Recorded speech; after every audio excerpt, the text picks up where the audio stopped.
The cosmic milk ocean. What if समुद्र मंथन energy extraction था, स्पेस टाइम को ट्विस्ट कर सके? कौन सा पर्वत प्लाज्मा की तरह चमकता है? बिल्कुल एक फ्यूजन रिएक्टर की तरह। दोनों एक ही कॉस्मिक वूम से जन्मे हुए, जिनसे टुडे हम फ्यूजन एनर्जी बनाते हैं। एंशिएंट टेक्स्ट्स का वासुकी एक सुपर कंडक्टिंग मैग्नेटिक, क्या ये दुनिया का पहला कॉस्मिक रिएक्टर था? तब एक महाचेतना प्रकट होती है। गीजा का ओराइन अलाइनमेंट, भारत की शास्त्रीय मंडला इंजीनियरिंग, महालक्ष्मी, अमृत न रस था, दो वर्ल्ड्स अलग हो गए। Ancient text equals encoded manuals of forgotten. क्या हम नेक्स्ट मंथन के एज पर खड़े हैं?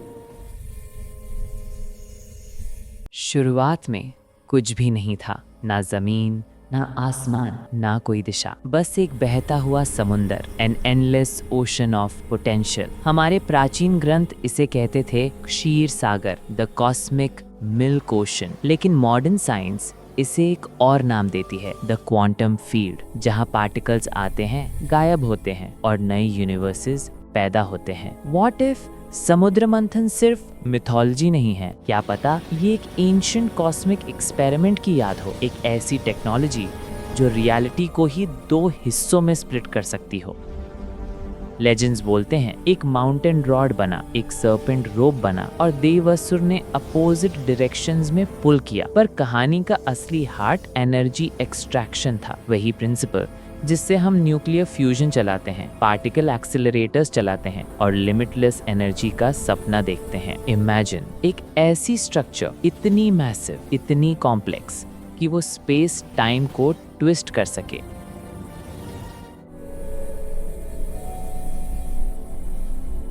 मंदार पर्वत का जिक्र सब करते हैं, लेकिन कौन सा पर्वत घूमता है? कौन सा पर्वत प्लाज्मा की तरह चमकता है?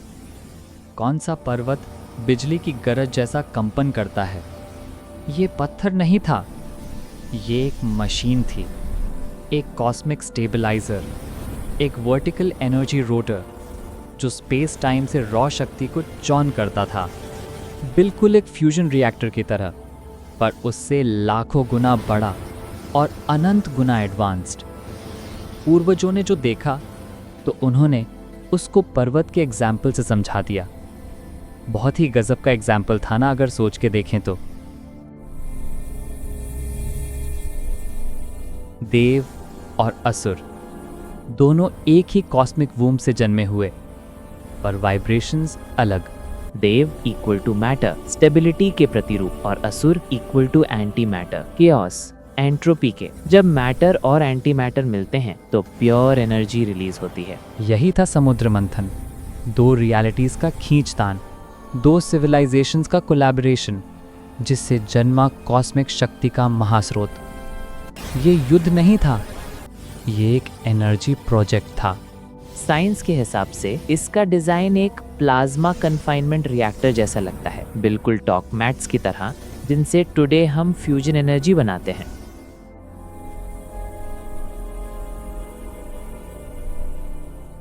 एंशिएंट टेक्स्ट्स का वासुकी एक सुपर कंडक्टिंग मैग्नेटिक कॉइल जैसा दिखता है जो अल्ट्रा हॉट प्लाज्मा को कंट्रोल करता है। क्या ये दुनिया का पहला कॉस्मिक रिएक्टर था? चर्निंग शुरू हुआ तो ट्रेजर्स नहीं मिले, पहले मिला केओस, रेडिएशन, पॉइजन, टर्बुलेंस। हमारे टेक्स्ट ने इससे बोला हलाहल, द कॉस्मिक टॉक्सिन।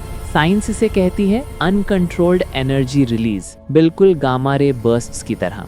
इसी पल एग्जिस्टेंस कोलैप्स के करीब था, तब एक महाचेतना प्रकट होती है, एक ऐसी बीइंग जो एंट्रोपी को शांत कर सकती हो, क्वांटम स्टेबिलिटी का मास्टर, जो ब्लू रेडिएशन को एब्जॉर्ब कर सकता था।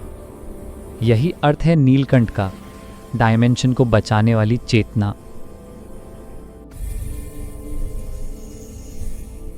केओस दबते ही क्रिएशन फूल उठती है।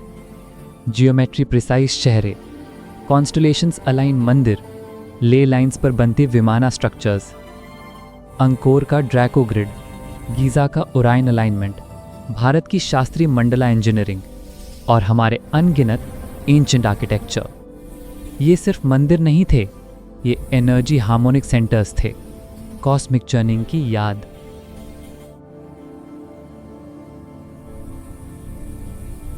माँ लक्ष्मी, कौस्तुभ, ऐरावत, धन्वंतरी, ये वस्तु नहीं थे, ये स्टेट्स ऑफ मैटर और एनर्जी फ्रीक्वेंसीज थे। Mahalakshmi, order and life emergence. Kaustubh, a quantum crystalline core. Dhanvantari, biological repair knowledge. हर रत्न एक नए एवोल्यूशनरी स्टेप का जन्म।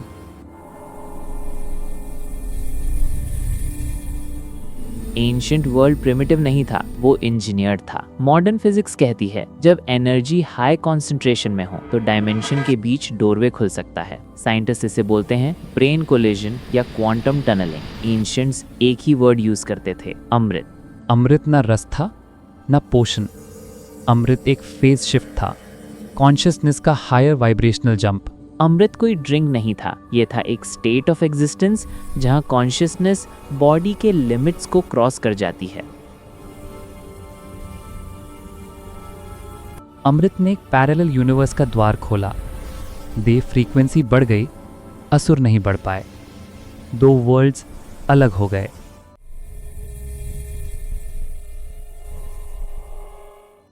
पुरानी सभ्यताएं देवता को पूछती नहीं थीं, वो उनकी टेक्नोलॉजी को याद रखती थीं। देव equals scientists of the early cosmos. असुर equals anti matter beings. Ancient text equals encoded manuals of forgotten physics. हमारे भारतीय मंदिर, pyramids of Giza, Mesopotamian ziggurats, सभी में same geometry, same alignment, same energy blueprint मिलता है। कल्चर्स अलग, knowledge same. एक यूनिवर्सल मेमोरी जब ह्यूमंस और higher beings cosmic forces control करते थे। हमने साइंस नहीं खोया, बस उसकी लैंग्वेज भूल गए।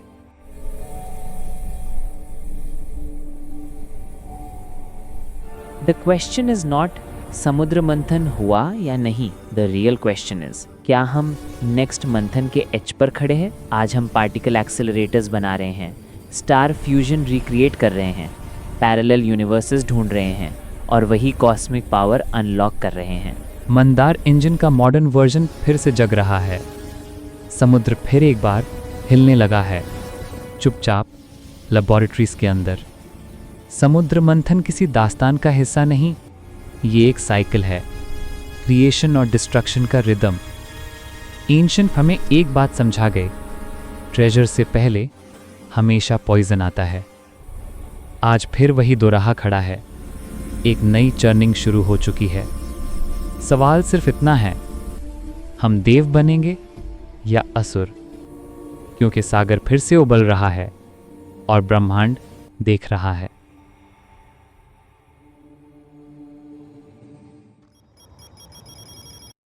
In a world where stars burn out, where galaxies collide, and time stretches into eternity, there exists a language older than civilization itself, not carved in stone, but woven into reality.